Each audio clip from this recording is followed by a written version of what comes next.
வீடு இல்லைன்னு சொல்லிட்டு நிராகரிக்கிறாங்க. பர் மந்த் வந்துட்டு 1 lakh சேலரி கேட்கறாங்க. சட்ட கீழிஞ்சிருந்தா டாம்பர் ஒரு போடு கட்டினா கவர்மெண்ட் மாப்பிளடா. காசுனாலும் கவர்மெண்ட் காசு. கவர்மெண்ட் ஜாப் இருந்தா லைக் நம்மளுக்கு கேரண்டி இருக்கும். வாங்குற சேலரி இருக்கு இல்லைங்களா, கண்டிப்பா பாதி வந்து நான் எங்க அம்மா கண்டிப்பா வீட்டுக்கு கொடுத்துருவேங்க சார். தமிழ்நாட்டு பெண்கள் எந்த துறை சார்ந்தவர்களை திருமணம் செய்து கொள்ள விரும்புகிறார்கள்? இந்த கருமம்லாம் எனக்கு எதுக்குடா? பிக்கப் டிராப் எஸ்கேப் அதான் ஏன் பாலிசி. அதான் உனக்கு எதுவுமே தெரியல. உங்கள் கைகளில் ஒரு மாலை வழங்கப்படும். உங்கள் மாப்பிள்ளை யார் என்று நீங்கள் அதுல கழுத்துல போடலாம். இந்த 2 பேர்ல உனக்கு யார பிடிக்குதோ அவங்க கழுத்துல மாலையை போட்டு கணவனா தேர்ந்ததுக்கு தாய். மீடியா மாப்பிள்ளை எடுத்த உடனே மீடியா மாப்பிள்ளைக்கா அவ்வளவு வெறி மாப்பிளைக்கு எல்லாம் உங்களுக்காக மாமா. இது மட்டும் வேண்டாமா? ஏன்னு ஏன் அப்பா டீச்சரா இருக்காரா? நீங்களே ப்ரொஃபஸரா இருக்கீங்க. இவன் வேண்டாம்னு எதுக்கு? இவன் நம்ம வீட்டுக்கு வேண்டவே வேண்டாம். இப்போ அசிஸ்டன்ட் ப்ரொஃபஸர்ல இருந்து அசோசியேட் ஆனா அவரும் ஆகணும். அந்த பிரஷர் இருந்துட்டே இருக்க மாதிரி. இந்த லொள்ளு தான வேண்டாங்கிறது. என்னங்கடா உங்க ஆட்டா? நீங்க எது சூஸ் பண்ணிருக்கீங்க? பேங்கிங் சூஸ் பண்ணேன். பேங்கிங். Why banking? அது ஒரு சின்ன சதி திட்டம் தான். கவனித்தீரா? எதை மண்ணா? ஏன்னா வந்து high paid job first, high paid job. அதுக்கப்புறம் ஹெக்டிக்கா இருக்கும் அவங்க வர்க். என்னடா பொண்ணை வளர்த்து வச்சுக்கிறீங்க. சரி மச்சான், பார் வேலைய பார். கொடுமாடா நீங்க. அதனால நம்ம கொஞ்சம் பயம் இல்லாம இருக்கலாம். போனா பேங்க்ல தான் இருப்பாரு, அப்படியே வந்துருவாரு. ஓ வேலை உன்னைய பத்தி நான் கூட என்ன நம்ப நினைச்சிருந்தேன். நீ உடம்பு சீப்பாலா இருந்திருக்க. நிறைய வெளியில சுத்த மாட்டாரு அப்படின்னு எப்படிலாம் யோசிக்கிறாங்க பாருங்க. மூட நம்பிக்கை ஜெயிச்சா கூட பரவாயில்ல, இந்த நம்பிக்கை ஜெயிக்க கூடாது. டாம்பர் ஒரு போடு கட்டினா கவர்மெண்ட் மாப்பிளடா. காசுனாலும் கவர்மெண்ட் காசு. கவர்மெண்ட் வேலையை நம்பி இருந்தாங்கன்னா அவங்க மாதிரி ஒரு முட்டாள் குத்தனம் கிடையவே கிடையாது. ரொம்ப காம்படிஷன் இருக்கனால கன்சிஸ்டண்டா படிச்சிருப்பாங்க. நானுமே கவர்மெண்ட் ஆஸ்பிரண்ட் தான் எக்ஸாம். ஏன்னா உடனே அங்கே போனால் 100 டேபிள் கிம்பளம் வாங்கலாம்னு வேலை. ஏன் கவர்மெண்ட் மாப்பிள்ளை? சார் அவங்க கஷ்டப்பட்டு படிச்சிருப்பாங்க சார். யாருங்கெல்லாம் பிட் அடிச்சு படிச்சாமா? யார் ராணி? உனக்கு மட்டும் எப்படா இப்படி நடக்குது? யார் ராணி? குபீர்னு சிரிப்பு வர மாதிரி ஜோக் அடிக்கிற. உனக்கு சனி ஞாயிறு லீவ் எப்போதும் இருக்கும் அப்படிங்கிறாங்க. அப்புறம் அமெரிக்காவுக்கு ஆன் சைட்டு போவாங்கிறாங்க. இனிமே எல்லாம் அப்படித்தான். அதுல நக்குல் இனிமே அப்படித்தான். உன் மேல தமிழ்நாடு வச்சிருக்க நம்பிக்கை இருக்கே. தமிழ்நாட்டை பொண்ணுங்க நீ என்னென்னலாம் புரிஞ்சுப்பன்னு பாத்துக்க. ஷிஃப்ட புகழ்ந்தால் பிடிக்காது தெரியுமே.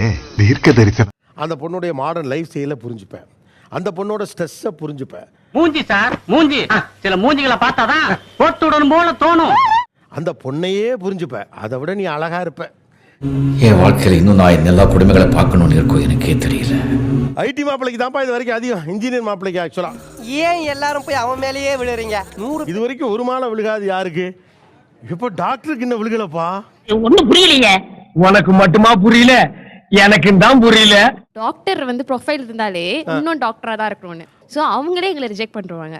டோன்ட் வரி, அது முடியாது நானே சொல்லிட்டேன். நீங்க ஏன் கோவப்படுறீங்க? உன்னை விட நான் நிறைய சம்பாதிப்பேன், இல்ல உன்னை விட எனக்கு நிறைய தெரியும். எந்த சாரே சாரிங்களை ஸ்ட்ரிக்ட் ஆயிட்டு பறஞ்சாலும் நான் என்ன செய்யும்? அது அப்படித்தான்ப்பா.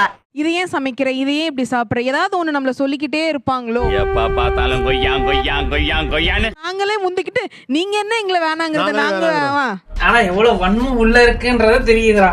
இப்போடா தெரியல. நீங்க பெரியவங்க வந்து ஓன் ஹவுஸ் இருக்கணும்னு கேக்குறாங்க. பையனுக்கு சொந்த வீடு வேணும்ங்கறாங்க. அது எங்க இருக்கு? Next mechanical engineer sir. Monthly 80,000 சம்பாதிக்கிறாங்க. என்னடா கற்பனை உலகத்தில் இருக்கீங்களா? எங்கடா நடந்துச்சு இதெல்லாம்? என்ன மாசம் 80,000 சம்பாதிக்கிற பையனுக்கு அப்படி கிடைக்கல? ஆமாங்க சார், ஆமாங்க சார். என்ன மாசம் 80,000 சம்பாதிக்கிற பையனுக்கு அப்படி கிடைக்கல? இது என்ன பேக்ரவுண்ட் மியூசிக்? வீடு இல்லைன்னு சொல்லிட்டு நிராகரிக்கிறாங்க. பர் மந்த் வந்துட்டு 1 lakh சேலரி கேட்கறாங்க. மாதிரி சாலிலாம் வாய்ப்பே இல்ல ப்ரோ. நிறைய பேருக்கு வேலை இல்ல ப்ரோ. நீங்க 70K வரைக்கும் போயிட்டீங்க. எங்களுக்கும் சொந்த வீடு இல்லைங்க சார். ஆனா பையன் வந்து 2 lakhs நியர் சேலரி வாங்குறாரு. அச்சிச்சோ அவரா பயங்கரமான வரச்சே. நீங்க இவ்வளவு சேலரி வாங்குறவங்க ஏன் வீடு வாங்காம இருக்கீங்கன்னு கேக்குறாங்க. சாரி சார், அது மட்டும் நம்மளால முடியாது சார். என் பையன் இஎம்ஐ போட்டு நான் வாங்கல. ஒரு இல்ல எங்களுக்கு வீடு இருக்கணும். அப்புறம் ஏதாவது உடனே வந்து எங்களுக்கு வந்து ஏர்னிங்ஸ் இல்ல. ஒன்னு கிடைக்க ஒன்னு ஆயிருந்தா இந்த கட்சி யார் காப்பாத்துறது? அவன் ஃபேமிலி யார் மெயின்டைன் பண்றது? நீங்க லைஃப் ரன் பண்றதுக்கு 2 பேரும் ஷேர் கொடுப்பாங்களா? இந்த மாதிரி எல்லாம் கேக்குறாங்க. இப்படி எல்லாம் கூடவா நடக்கும்? காலம் போற போக்குல இன்னும் என்னென்னமோ நடக்கும். பி டவுன்ஸ் சொல்ற ஸ்மால் டவுன்ஸ்ல வேலை பார்க்குற ஆட்களுக்கு பொண்ணுங்க கிடைக்க மாட்டேங்குது. இப்ப இருக்க சிச்சுவேஷன்ல பாஞ்செல்லாம் ஃபைட் பண்ண முடியாதுடா. இடத்துல இருந்து பஞ்ச் பேசிட்டு போயிடலாம். நான் என்ன டிசைட் பண்ணிருக்கேன்னா, நானும் தனியா வந்துறேன், நீயும் தனியா வா. போட்ட ஜெட்டியோட வா பொழைச்சுக்கலாம். டேய் கூப்பிடுறா பாறா போடா. ஃபினான்ஷியலாக என்னால் எவ்வளோ முடியுமோ நான் வந்து எங்கள் அம்மா பார்த்துக்கிறேன். நான் என்ன பண்ணுமோ நான் பண்ணிக்கிறேன். உங்களை மாதிரி சில பொண்ணுங்க சிறனால தான் என்ன மாதிரி சில பசங்க உயிரோடவே இருக்கும். நீ உங்கள் அப்பா அம்மாவுக்கு நீ வீடு கட்டி கொடு, ஃபினான்ஷியலாக நீ என்ன சப்போர்ட் முடியுமோ பண்ணு. உனக்கு அதுக்கு நீ என்ன சொன்ன? பட் அந்த டீலிங் எனக்கு ரொம்ப பிடிச்சிருந்துச்சு, ஒத்துக்கிட்டேன். அப்படி இல்லைன்னா எல்லாருமே சேர்ந்துருக்கலாம், அதுவும் எனக்கு ஓகே. எங்க அம்மா நான் இப்படி ஒரு பெண்ணா உன்ன மாதிரி பொண்ணுங்கதாம்மா இந்த நாட்டுக்கு தேவை. அம்மா நான் பார்த்துப்பேன், உங்க பக்கத்துல இருப்பாங்க. நீ உங்க அம்மா அப்பா பார்த்துக்க, நான் ஒன்றும் தடை சொல்ல மாட்டேன். நம்ம எம்ஜிஆர் குடிச்சது அண்ணா இந்த காலத்துல இப்படி ஒரு பொண்ணா? வாங்குற சேலரி இருக்கு இல்லைங்களா, அதுல வந்து கண்டிப்பா பாதி வந்து நான் எங்க அம்மா கண்டிப்பா வீட்டுக்கு கொடுத்துருவேங்க சார். முடியாது நீ கல்லாட்டாடங்க, நான் ஒத்துக்க மாட்டேன், நான் சாப்பிட்டேன். இது வந்து நான் இந்த பக்கம் சப்போர்ட் பண்ணுவேன். இப்ப மாமியார் மாமனார்லாம் கூட இருக்கலாமா இல்ல தனி கொடுத்துருமா? இப்படிதாப்பா என்ன யாருமே மதிக்கிறது இல்ல. கோச்சுக்காதன்னு இல்ல கூடவே இருக்கலாம். கூட இருக்கு. மாமனார் மாமியார கூட வச்சுக்கிறேன். அப்பா அம்மா நோ கமெண்ட்ஸ், சிம்பிளி வேஸ் ஏதோ சேர்த்துக்கிட்டோம்னு வச்சுக்கிட்டு இருக்கேன். சேலரியில ஒரு 30 to 35% மம்மி ஃபாதருக்கு பண்ணிடுவேன். தோழமை விட்டு கொடுக்க மாட்டீங்களே, பிரமாதம். இந்த காரணங்களை நீங்கள் முன்வைக்கிற போது உங்களுக்கு மாப்பிள்ளை கிடைக்குதா? இல்ல. செய்யறது அப்படின்ட்டு அது ரொம்ப கஷ்டம். இவர்களுக்கு ஏன் மாப்பிள்ளை கிடைக்கவில்லை? சொல்ல மாட்டேயே, அரசாங்க ரகசியமாச்சே. சரி, இப்ப நான் சொல்றேன். இப்ப நீங்க எல்லாம் 1 lakh சேலரி சொந்த வீடுன்னு நீங்க அது கிடைக்கிறதுக்காக நான் எந்த எல்லைக்கும் போ. 50,000 சம்பாதிக்கிற உங்க பையனுக்கு உங்களை விட பினான்சியலி லோவா இருக்கிற ஒரு ஃபேமிலி நீங்க ஓகே சொல்வீங்களா? அப்ப இது நியாயமா? வாங்க ஊரை கூப்பிட்டு கேட்கலாம். பிரதர் உனக்கு மனசாட்சி இருக்கா பிரதர்? 30,000 வாங்குறேன்னா எனக்கு 1 லட்சம் ரூபாய்க்கு மாப்பிள்ளை வேணும்னா வேணும் தான். கரெக்ட்டுங்க, கரெக்ட். அதான் நான் சொன்னேன், கரெக்டா கண்டுபிடிச்சி. நீங்க டிமாண்ட் வைக்கிறது நியாயம் அப்படின்னா நாங்க டிமாண்ட் வைக்கிறது நியாயம் தான். இதெல்லாம் அதிரடி முடிவு, இதெல்லாம் ரொம்ப தப்புப்பா.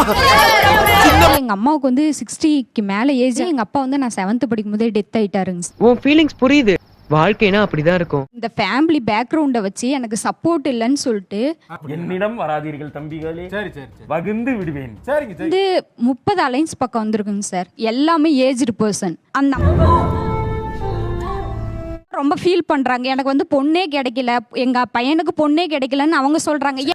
எல்லாரும் என்ன ஏமாத்துறாங்க.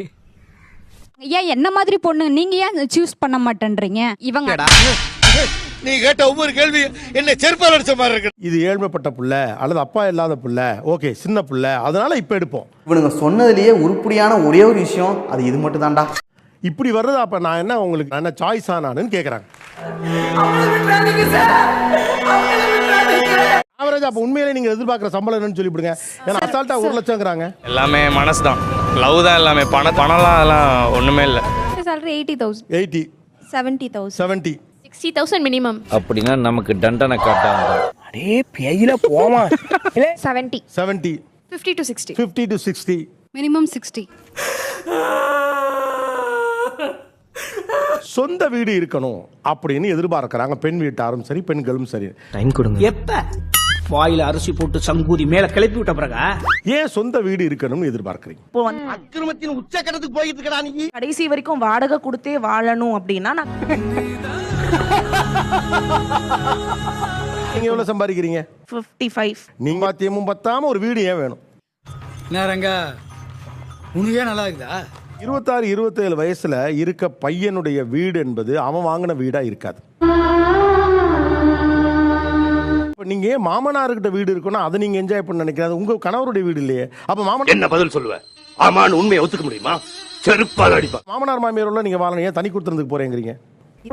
யோ கேக்குறேன்ல சொல்லியா. இப்போ இட் மேக் சென்ஸ். நீங்க இப்படி சொல்லும்போது இது ஸ்ட்ரைக் ஆகுது. அங்க இருக்க குணத்தை பார்த்து நான் ஓமை ஆயிட்டேன். சின்ன சேனல் எதா இருந்தாலும் அது கொஞ்சம் ஆதரவு கொடுங்க. உங்க பொண்ணான கையை கொண்டு அந்த பெரிய தட்டி